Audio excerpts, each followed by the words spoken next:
What is up, guys? It is your boy Brett Biggers here, and welcome to another video. And with us almost at the mid-season point at this point, I don't know why I said that in the same sentence, but anyway, we're gonna talk about the 7 biggest surprises out of this entire season, and it's kind of very interesting with these surprises. And I'm going to specifically be like kind of honest with some of these, but you're gonna be a little maybe surprised with how much I'm gonna do with these. But before we get into today's video, we're gonna like and subscribe. We're on the road to getting to 450 subscribers. I would like to try to get at maybe 500 subscribers by the end of the year. And with us being in October, we need an 89 more, maybe like one per day, basically. So please do that. But anyway, enough said. Let's get into the video. So let's start off by specifically, I guess we should start off with the first one. And I think the biggest surprise, I think, so far has to be the Washington Commanders. Now, am I surprised that the Washington Commanders have been playing well? Well, not necessarily. I wasn't going to be surprised that this team was actually going to do really well. What I was kind of surprised about a little bit was, well, their defense. Their defense has been very surprising this year. I wasn't surprised that their offense was going to, go explosive as it's been. Austin Eckler has been kind of an okay role for that, and obviously BJ Robinson's doing well. And same thing with Scary Terry and Zach Ertz. So it's kind of like, it kind of expected, but their defense has just been what's really been surprising me. Their defense has been playing awfully pretty well, especially these past couple of weeks, and it's gonna make me question what if this team is a contender, especially if they beat Baltimore tomorrow. By the time I'm recording this, well, we don't know who won yet. So. Yeah. Then we got the next one on my list, number 2, and then I gotta go with the NFC West. The NFC West has been relatively surprising, except the Arizona Cardinals. That was not a surprise. What was a surprise is literally every other team. Niners rivaled by injuries. Rams struggling was not surprising, but again, also rivaled by injuries. Seahawks winning their division and also being rivaled by injuries. That is what's going on in this division, yes. It's just like so weird. It's like, what? How did this just came like this? It's kind of sad that this entire division is kind of rivaled by injuries, and I won't be surprised whoever frickin' wins this division will probably end up being the 4th seed and probably lose in the first round by maybe the Packers or the Lions or something. I don't know. Or maybe the Vikings. So, non-biased, I think this is a pretty honest opinion. Then we got number 3, and I think this is definitely going to be an obvious one. It's the Jacksonville Jaguars. How the frick were they the first team? Well, the last team to win a game. I don't know how that happened. Yes, I understand. I did have them going like 0-2. Did I have them going 0-4? No, I'm pretty sure I had them at least 1-3. So that's a little surprising in my part, that they've just been looking this dull and bad.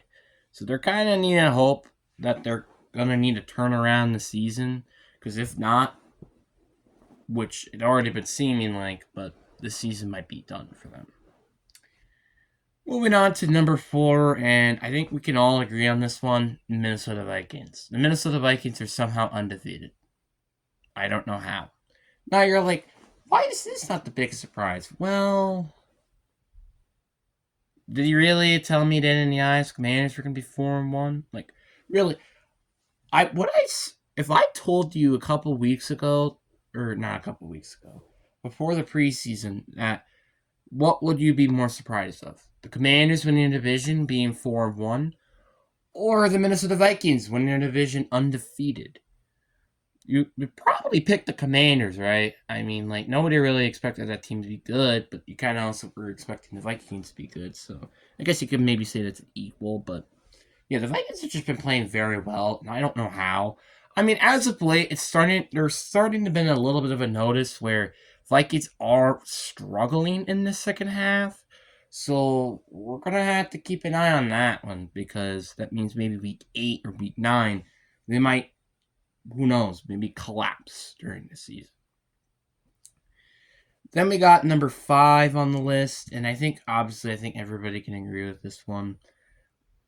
It's the Carolina Panthers. Nobody was expecting this team to play as dull and as bad as it's been, and nobody expected Bryce Young to get benched by week 3. Like, if you're gonna tell me dead in the eyes that Bryce Young and his offense only put up 10 points in 2 weeks, or actually no, 13 points in 2 weeks, and then Bryce Young got benched, we'd probably be like, really? Because honestly, I was going to be surprised if this team could end up maybe winning second place in this division. But now it's kind of not looking like that's the case.